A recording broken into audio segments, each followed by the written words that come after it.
Cuando las personas vienen a este mundo, ¿cómo vienen? ¿Vienen ya siendo hijos de Dios? ¿O las personas cuando llegan a este mundo llegan sin ser hijos de Dios? Llegan separados de Dios. Y por el camino es que algunos logran convertirse en hijos de Dios. ¿Cuál de esas dos opciones? La primera, cuando las personas vienen, ya vienen siendo hijos de Dios y por el camino algunos se desvían de ser hijos de Dios, o al revés, cuando las personas vienen a este mundo, vienen sin ser hijos de Dios, vienen separados de Dios y por el camino algunos logran recibir la salvación, logran convertirse en hijos de Dios. Un sinónimo de recibir la salvación es convertirse en hijos de Dios. Entonces, ¿por qué le tuvimos que hacer esta pregunta a esta persona? Porque esta persona nos está hablando, nos quiere hablar de, por decirlo de alguna manera gráfica, esa persona ya tiene su edificio de cristianismo y nos quería hablar de la ventana del quinto piso de su edificio. Ya tenía un edificio completo y nos quería hablar de esa ventana. Pero, ¿qué es sabio? Precisamente hoy leímos el principio de la sabiduría es el temor a Dios. Eso está escrito, lo leímos hoy en el Salmo 111, pero también donde lo hemos leído. También lo hemos leído en Proverbios capítulo 1, versículo 7. ¿Cuál es el principio de la sabiduría? El temor de Dios. ¿Cómo se contesta con sabiduría? Si las personas no saben dónde están, pero quieren saber teología, nosotros tenemos que hablarle de su cristianismo, de su edificio de cristianismo, o tenemos que hablarle de las bases. Nosotros somos especialistas en algo. Un salvo, un justo es especialista en qué? En hablar de las bases. Dice en Mateo capítulo 7, vamos a mirar también. Mateo capítulo 7, vamos a mirar. Mateo capítulo 7. Mateo capítulo 7, el versículo 24. Dice: Cualquiera pues que me oye estas palabras y las hace, le compararé a un hombre prudente que edificó su casa sobre la roca. Aquí habla, bueno, básicamente de dos personas. Ya sabemos lo que dice después.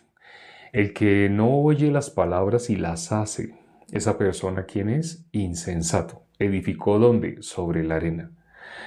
Las bases para toda persona que quiera tener una relación con Dios, las bases no es la teología, las bases no es el conocimiento. Las bases, ¿qué son? La base es, ¿tú eres salvo o no eres salvo? Cuando hacemos esta pregunta, tiende a haber vacíos. Al principio las personas dicen con seguridad, sí, yo soy salvo, pero porque piensan así que ser salvo es porque asiste a una iglesia cristiana. O porque lleva años queriendo, así como estar a servir a Dios, alabar a Dios, como si Dios se fijara en nuestro querer, nuestro deseo. Así, pero Dios no mira de esa manera. Dios no mira lo que nosotros miramos. 1 Samuel 16:7, el principio más importante. Dios no mira lo que mira el hombre. Cuando miramos, por ejemplo, el versículo 2 de Isaías capítulo 66. Isaías tiene solo 66 capítulos. Pero cuando miramos ese último capítulo, el versículo 2, ahí podemos ver qué es lo que Dios quiere de nosotros. Vamos a mirar ese versículo. Isaías capítulo 66, versículo 2. El último capítulo de Isaías, el versículo 2. Isaías 66, 2. Dice: Mi mano hizo todas estas cosas, y así todas estas cosas fueron, dice Jehová. Pero miraré a aquel que es pobre y humilde de espíritu y que tiembla a mi palabra. ¿Dios a quién dice que mira? A aquel que es pobre y humilde de espíritu. Mateo capítulo 5, hoy leímos bastante de Mateo capítulo 7, Mateo capítulo 22. Mateo capítulo 5 habla las bienaventuranzas. Una de ellas es, bienaventurados los pobres de espíritu. Así dice, ¿no? Mateo capítulo 5, versículo 3. Bienaventurados los pobres de espíritu. Entonces, aquí que está diciendo que Dios, ¿qué mira? Dios mira a las personas que hacen cosas. Dios es el dueño de todo. Todas las cosas fueron hechas por Él. Eso dice este versículo.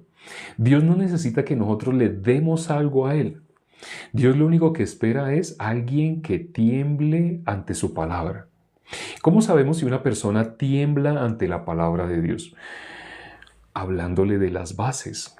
Si una persona está cimentada sobre la arena, es insensato, dice la palabra. ¿Dios de qué nos está hablando? De las bases. Las personas cuando llevan, en el transcurso de su vida, llevan una ideología de Dios, llevan una aparente creencia en Dios. Pero cuando le hablamos a una persona, no le vamos a hablar de su trayectoria, de su edificio, hablarle de, no sé, la ventana del quinto piso, un ejemplo que pusimos ahora. No queremos hablarle de esa ventana. Conmigo lo hicieron. Cuando me presentaba, le mostraba a las personas mis credenciales, así como el apóstol Pablo. Entonces, cuando a mí me hicieron la pregunta más importante, primero me nombraron todas las credenciales que yo había dado.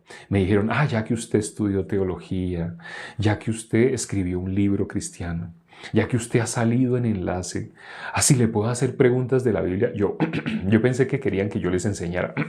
Ellos querían hablarme de las bases. Yo les mostraba, a las personas les mostraba todo mi edificio de mi cristianismo, todo lo que yo había hecho. Así yo imponía manos en las personas se caían, lloraban en el nombre de Jesús, las personas empezaban a temblar. Eso era lo que yo nombraba de mi cristianismo. Pero las personas que hablaban conmigo no me querían hablar de mi edificio. Aparentemente, ¿no? Empezaron a hablarme de mi edificio. Parecía que estaban echándome lisonjas, como, ay, usted como si sabe, ¿no? Pero se dieron cuenta, usted no sabe nada. Usted no tiene ninguna relación con el Espíritu. Usted está muerto. Pero entonces yo pensé que ellos querían que yo les transmitiera algo. Ellos estaban como Pedro cuando dijo, no tengo oro ni plata. Veo que usted es un rico, ¿no? Usted es muy rico, así todo lo que tiene. Uy, su cristianismo, así como, pareciera que estuvieran así como exaltándome. Pero cuando me hicieron las dos preguntas, se derrumbó todo ese edificio de cristianismo que yo tenía, era mentira. Todo ese edificio se vino abajo. Porque ellos, ¿qué hicieron? Demostrarme mis bases eran de arena. Curiosamente, la última iglesia a la que yo asistí, donde estudié en el Instituto Teológico, en el Seminario Bíblico Instituto Teológico, tenía nombre de estar cimentado sobre la roca. Así era el nombre, así como si estuviéramos cimentados sobre la roca. Y yo pensaba, claro que yo estoy sobre la roca. Así yo pensaba. ¿Cuáles fueron las dos preguntas que desbarataron todo ese cristianismo falso? Me dijeron, según la Biblia, ¿a dónde va un pecador cuando muere? Y cuando me hicieron esa pregunta tan básica, pues después de ponerme a pensar en pasajes, en versículos, hay un pecador muere, va al infierno. Yo nunca había pensado en esa pregunta tan elemental. Según la Biblia, ¿a dónde va un pecador cuando muere? Pues va al infierno. Después de darle esa respuesta y de demostrárselo con la Biblia, hay videos de mi testimonio donde esto lo explico más ampliamente. Me hicieron la segunda pregunta. Cuando ya yo les había demostrado con la Biblia, efectivamente un pecador muere, va al infierno. Ya sabemos, últimamente hemos considerado Mateo 25:46. Habla de a dónde van a ir los justos, a la vida eterna, los justos. Los pecadores, no. Justo y pecador son dos cosas opuestas. Los justos a la vida eterna. Entonces, los otros, lo opuesto a justo, ¿qué es? Pecador. ¿A dónde van los pecadores? Al castigo eterno. Entonces, después de considerar una pregunta tan elemental, tan básica, no tenía que ver con escatología, homilética, hermenéutica, exégesis. No era una pregunta muy rebuscada, muy difícil. Era una pregunta básica. Así, tan básica, que yo nunca había contestado esa pregunta. Por primera vez que me la hicieron, me puse a pensar, un pecador a dónde va, un pecador a dónde va. Después de que ya pude contestar esa pregunta bíblicamente, me hicieron la siguiente. Y la siguiente no la quise contestar. Ya algunos saben. Cuando me dijeron, ahora honestamente, colocando a Dios por testigo, no exagere, no diga mentiras, no quiera decir, así no quiera darnos la respuesta correcta, díganos la verdad, examine su corazón y díganos la verdad, ¿usted es o no es pecador? En ese momento yo me sentía mentiroso si decía que no era pecador. Así me sentiría mentiroso si decía yo no soy pecador. Entonces, después de haber contestado, un pecador muere inevitablemente, va al infierno. Inevitablemente, después de haberles contestado así, ¿cómo quería yo contestar esta pregunta? Yo no quería contestar esta pregunta. Me quedé callado buen tiempo. Yo me fui a mi casa, pero me fui pensando. Esas dos preguntas se quedaron clavadas en mi corazón. Un pecador muere, va al infierno. Pero yo no puedo decir que no sea pecador. O sea, sí soy. O sea, si soy pecador, ¿a dónde estoy yendo? Al infierno, al castigo eterno. Ahí supe, algo no me han enseñado. Gracias a Dios seguí asistiendo, seguí asistiendo. Fue un proceso de 7 meses, no porque fuera aprendiendo, conociendo, no. Hay personas que una sola vez en un seminario bíblico escuchan el Evangelio y reciben la salvación. Yo lo tuve que escuchar 7 meses. ¿Por qué tuve que escuchar tanto? Mi corazón estaba lleno, lleno, pero Dios con su misericordia durante esos 7 meses estuvo vaciándome, despacito, despacito, despacito, lo que había acumulado durante años y años de basura. Todo eso que yo tenía como un tesoro era pura basura, pero todo eso Dios tuvo que vaciar, vaciar, vaciar. ¿Y cómo me dejó? Me dejó en Romanos 3:23. Vi que lo escribieron, vi que alguien escribió Romanos 3:23. Cuando me dejó totalmente en Romanos 3:23, ese día pude recibir la salvación. Ya entenderán por qué el versículo que más hemos nombrado en casi todos los en vivo. No sé si haya un en vivo donde no hemos nombrado Romanos 3:23. Cuando yo quedé ahí, atrapado en ese versículo, ¿qué dice Romanos 3:23? Por cuanto todos pecaron, están destituidos de la gloria de Dios. ¿Un pecador cómo está? Destituido de la gloria de Dios. Un pecador está separado de Dios. ¿Qué significa estar destituido de la gloria de Dios? En las manos de Satanás. Cuando cuando en mi corazón se quedaron esas dos preguntas, me di cuenta, yo estoy caminando al infierno. Pero no podía soltar todo ese edificio de cristianismo, no lo quería soltar. Por eso fueron 7 meses para mí, escuche y escuche y escuche. Porque yo agarraba una cosa que no era cristianismo, yo agarraba como si de la basura se pudiera sacar algo útil. Mientras yo me aferraba a ese falso cristianismo que yo había tenido, no podía recibir la salvación. Dios no comparte su gloria con nadie. Y yo no podía recibir la salvación porque yo quería coger y mezclar. Lo que estaba recibiendo quería mezclarlo con lo que ya había hecho. Ese falso cristianismo que yo había traído, algo quería sacar yo de ahí como si fuera útil. Pero ¿qué me tocó hacer con todo ese cristianismo?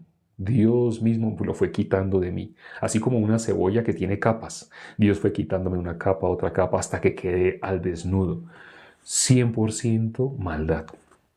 ¿Algo bueno en mí? No. ¿Qué significa destituido de la gloria de Dios? No hay nada bueno. En una persona que está destituida de la gloria de Dios, no hay nada bueno. No hay nada que pueda ser útil.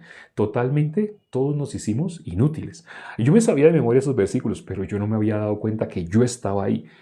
Yo era, ¿qué? Un completo inútil. En el momento que quedé en Romanos 3:23, para mí brilló la luz.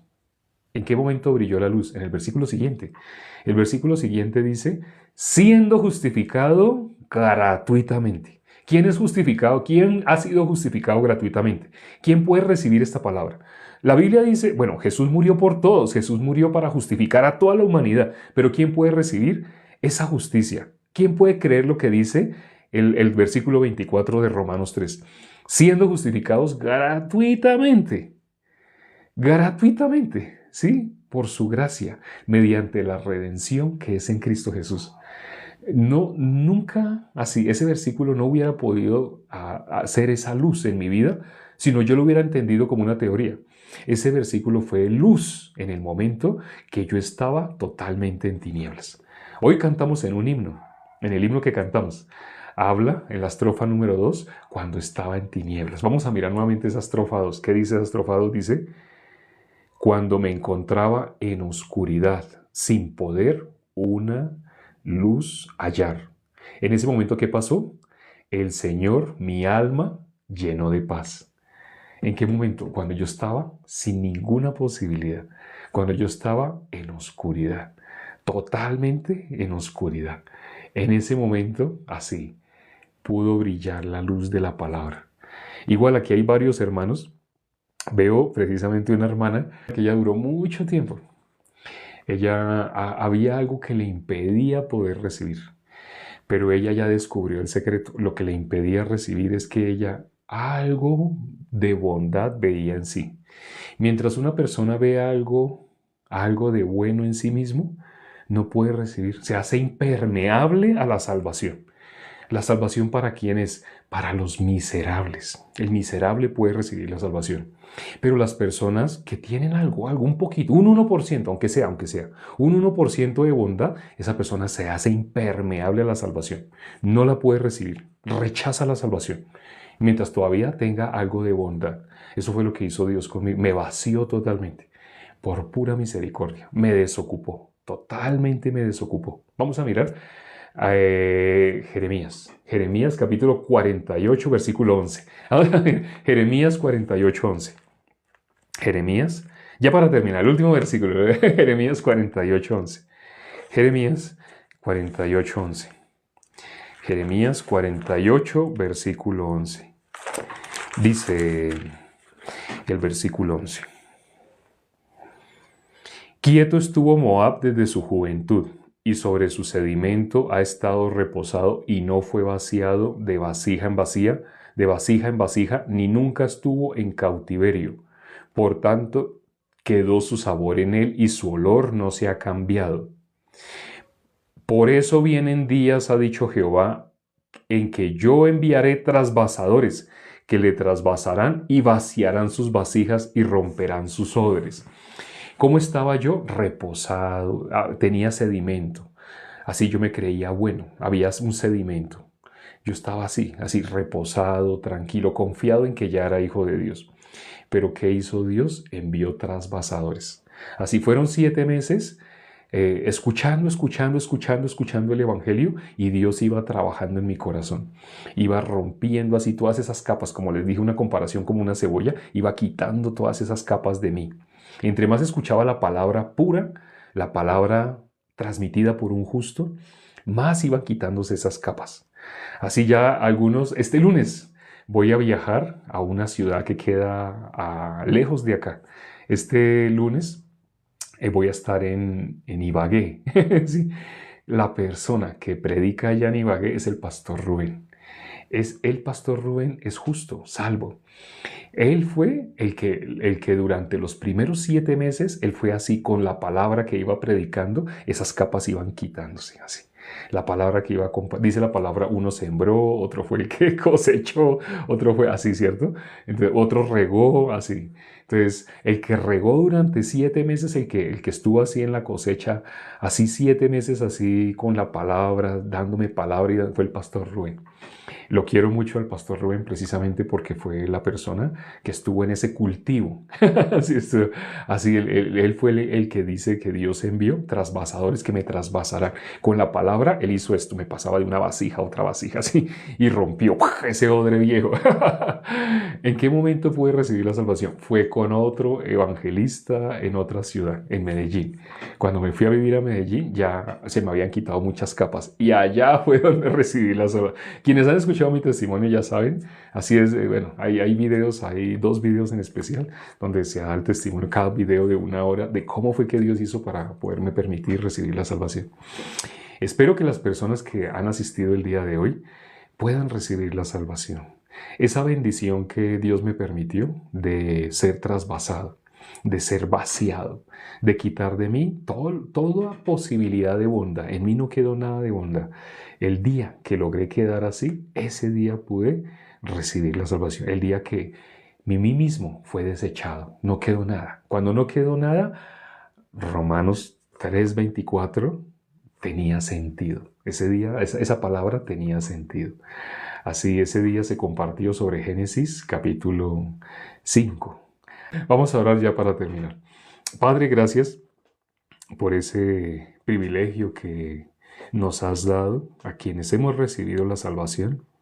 Fue vergonzoso el camino que recorrimos.